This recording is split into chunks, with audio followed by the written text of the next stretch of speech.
127 ನನ್ನ ಜಿಲ್ಲೆಯಲ್ಲಿ 127 ಹುಟ್ಟಿರ್ತಕ್ಕಂಥ ಮಕ್ಕಳು 24 ತಾಸಿನಾಗ ಸತ್ತಿರ್ತಕ್ಕಂಥದ್ದಿದೆ ಅಧ್ಯಕ್ಷರು. ಯಾದಗಿರಿ ಜಿಲ್ಲೆಯಲ್ಲಿ 127 ಕಂದಮ್ಮಗಳು ಸತ್ತಿದೆ. ಆ ಎಲ್ಲ ಸತ್ತಿರ್ತಕ್ಕಂಥವ್ರೆಲ್ಲರೂ ಬಡವ್ರ ಮಕ್ಕಳೇ. ಮೊನ್ನೆ ಕೆಡಿಪಿ ಸಭೆಯಲ್ಲಿ ನಾನು ಪ್ರಸ್ತಾವನೆ ಮಾಡಿದಾಗ ಆ ಬಡವರು ಎಲ್ಲರೂ ಎಂತಂದ್ರೆ 6 ತಿಂಗಳ 7 ತಿಂಗಳ ಗರ್ಭಿಣಿ ಇರೋರು ಎಲ್ಲರೂ ಸರ್ಕಾರಿ ದವಾಖಾನೆಗೆ ಬರ್ತಾರೆ. ಸರ್ಕಾರಿ ದವಾಖಾನೆಗೆ ಬಂದ್ರು ಸರ್ಕಾರಿ ದವಾಖಾನೆದಾಗ ಹೆಂಗ್ ಸಾಯ್ತಾರೆ ಅಧ್ಯಕ್ಷರೇ? ಇದಕ್ಕೆ ಯಾರು ಕಾರಣ?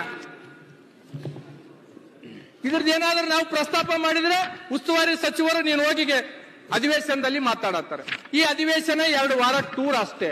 ಇಲ್ಲಿ ಯಾವುದು ಪರಿಹಾರ ಸಿಗಲ್ಲ ಅಂತ ಗೊತ್ತಿದೆ ನನಗೆ. ನಾವು ಮಾತಾಡ್ಲೇಬೇಕಾಗಿದೆ ಅಷ್ಟೇ. ಮಾತಾಡಿಲ್ಲ ಅಂತಂದ್ರೆ ಕ್ಷೇತ್ರದಾಗ ಜನ ಉತ್ತರ ಕರ್ನಾಟಕದ ಬಗ್ಗೆ ನೀನು ಮಾತಾಡ್ಲಿಲ್ಲಪ್ಪ ಅಂತ ತಿಳ್ಕೊಂಡು ನಮಗ್ ಕೇಳ್ತಾರ. 127 ಜನ ಕಂದಮ್ಮಗಳು ಸತ್ತಿದೆ ಯಾದಗಿರಿ ಜಿಲ್ಲೆಯಲ್ಲಿ ಅಧ್ಯಕ್ಷರೇ. ಏನು ಕ್ರಮ ಆಗಿಲ್ಲ. ಇನ್ನು ಎಷ್ಟು ಜನ ಸಾಯ್ತಾರೋ ಗೊತ್ತಿಲ್ಲ. ಅವ್ರು ಸಾಯೋರು ಯಾರು ಶ್ರೀಮಂತರಲ್ಲ ಅಧ್ಯಕ್ಷರೇ, ಎಲ್ಲರೂ ಬಡವರು ಮಕ್ಕಳೇ.